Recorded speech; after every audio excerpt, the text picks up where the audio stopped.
നമസ്കാരമുണ്ടേ. ഇന്നത്തെ വിഷയം അതായത് അമ്മ വിഷയം.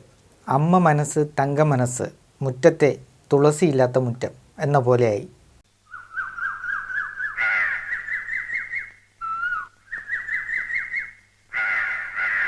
ഇവിടെ തുളസിയില്ല, വേറെ എല്ലാമുണ്ട്. അതാണ് ഈ അമ്മ. അമ്മയുടെ തലപ്പത്ത് വലിയ പൊട്ടൽ ദാ ഇങ്ങനെ. എവിടേക്കോ ഇറ്റ്സ് കമ്മിങ് ടു മീ. അമ്മയിലെ പൊട്ടൽ 1. മറ്റേ വ്യക്തി എന്തൊക്കെയാണ് അന്നത്തെ ദിവസം ചെയ്തത്. അമ്മയിലെ പൊട്ടൽ 2. ഏത് പാതിരാത്രി നമുക്ക് അദ്ദേഹത്തിനെ കോണ്ടാക്ട് ചെയ്യാൻ പറ്റുന്ന വളരെ നല്ല സൗഹൃദം സൂക്ഷിക്കുന്ന ഒരു വ്യക്തിയാണ്. അമ്മയിലെ പൊട്ടൽ 3. സമസ്താപരാധം പൊറുക്കണം എന്നാണ് നാട്ടുകാരോട് വെച്ചാൽ ഒരു കാര്യമില്ലാതെ പോയി ഇടപെട്ടു. അതിന്റെ ട്രോമ മാറിയിട്ടില്ല എനിക്കിപ്പോഴും. ഇപ്പോഴും രാത്രി ഉറങ്ങുമ്പോൾ ഞാൻ ആലോചിക്കും, എന്തിനാണ് അങ്ങനെ ചെയ്തതെന്ന്.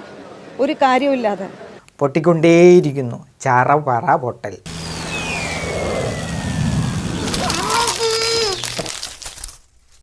മേഡം, അമ്മയിൽ വിഷം കലക്കിയെന്ന് തോന്നുന്നുണ്ടോ? അമ്മ ഈസിന്റെ ഉള്ളിൽ സംസാരിക്കാതെ ഞാനിപ്പോൾ മീഡിയന്റെ മുമ്പിലാണ് സംസാരിക്കുന്നത്. എവിടെയോ എന്നെയാണ് ഇത് കോർണർ ചെയ്യണമെന്നുള്ള ഒരു എജൻഡയാണ് എനിക്കിപ്പോൾ തോന്നുന്നത്. അമ്മയിൽ കയറി ശോഭമേനൻ അങ്ങ് എല്ലാം ഏറ്റെടുത്തു. എല്ലാം ഒരുമിച്ച്, അതായത് മമ്മൂട്ടി മോഹൻലാലിനെ പോലെ എല്ലാം അങ്ങ് ഒരുമിച്ച് ചെയ്യാമെന്ന് ഒറ്റയടിക്ക് തീരുമാനിച്ചു. അതും ഈ കൊച്ചു കേരളത്തിൽ. നടക്കുമോ അല്ലെങ്കിൽ നടത്താൻ വിടുമോ? അതല്ലേ നമ്മൾ. അതിൽ എക്സിക്യൂട്ടീവ് മെമ്പറായിട്ടുള്ള നീന കുറുപ്പ് ചേച്ചി അത് കേട്ടിട്ടുണ്ട്. ചേച്ചി എന്നോടത് പറഞ്ഞിട്ടുണ്ട്. നീന ചേച്ചി എന്നോടത് പറഞ്ഞു. അടുത്തതായി നീന കുറുപ്പിന് എന്തൊക്കെയോ പറയാനുണ്ടെന്ന് തോന്നുന്നു. നീന കുറുപ്പ് പറഞ്ഞോളൂ, എന്താണ്? ലക്ഷ്മി പ്രിയ തന്നെ എന്നോട് ടെലിഫോണിൽ സംസാരിക്കുന്ന ഒരു റെക്കോർഡിംഗ് എന്റെ കയ്യിലുണ്ട്. അതിൽ ലക്ഷ്മി പ്രിയ തന്നെ വളരെ ക്ലിയർ ആയിട്ട് സമ്മതിക്കുന്നുണ്ട് മറ്റേ വ്യക്തി എന്തൊക്കെയാണ് അന്നത്തെ ദിവസം ചെയ്തത്. ശരിക്കും ലക്ഷ്മിപ്രിയ എന്തായിരിക്കും ആ രാത്രിയിൽ ഫോണിൽ കൂടെ സംസാരിച്ച കാര്യം? ഹലോ, രാജുമോൻ ഉണ്ടോന്ന്? രാജുമോൻ തന്നെ വേണോ? സുബ്രമോൻ പോരെ? ചേച്ചി ചൂടാവുമ്പോ കേൾക്കാൻ എന്ത് സുഖമാണെന്നറിയോ? ചേച്ചി ഏതാ?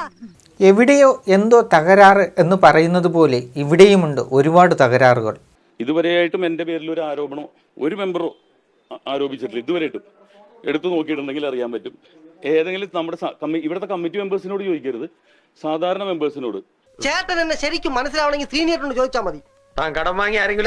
ചേട്ടന്റെ ഒരു ഹ്യൂമറേ. ശ്രീനിയേട്ടൻ എന്ന് പറഞ്ഞാൽ നടനും തിരക്കഥാകൃത്തുമായ സാക്ഷാൽ ശ്രീനിവാസൻ. അവസാനം ലക്ഷ്മിപ്രിയ ദാ ഇങ്ങനെ പറഞ്ഞു, കാങ്ങാച്ചാമ്മാപ്പ എന്നൊക്കെ. ദാ ഇങ്ങനെ ഇവിടെ ദാ ഇപ്പോൾ നിങ്ങൾക്കും കേൾക്കാം. രാത്രി 12 മണിക്ക് രാജീവ് ഗാന്ധി ഇൻഡോർ സ്റ്റേഡിയത്തില് ഹിസ്റ്റീരിയ ബാധിച്ച ഒരു സ്ത്രീയെ പോലെ ഉറഞ്ഞു തുള്ളിയത് നീനാക്കുറുപ്പാണ്. നീനാക്കുറുപ്പ് തെറി പറയുന്നതാണ്. എൻ്റെ ഒരു വോയിസ് ലീക്കായിട്ട് നിങ്ങൾ എല്ലാവരും കേട്ടിട്ടുണ്ടാവും. ആ വോയിസിൽ കൃത്യമായിട്ട് ഞാൻ പറയുന്നുണ്ട്, നിങ്ങൾ ഇന്നലെ കാ പൂ മാ ചാ എന്നുള്ള വാക്കുകളൊക്കെ നിങ്ങൾ പറഞ്ഞില്ലേ എന്ന് ഞാൻ പറയുന്നുണ്ട്.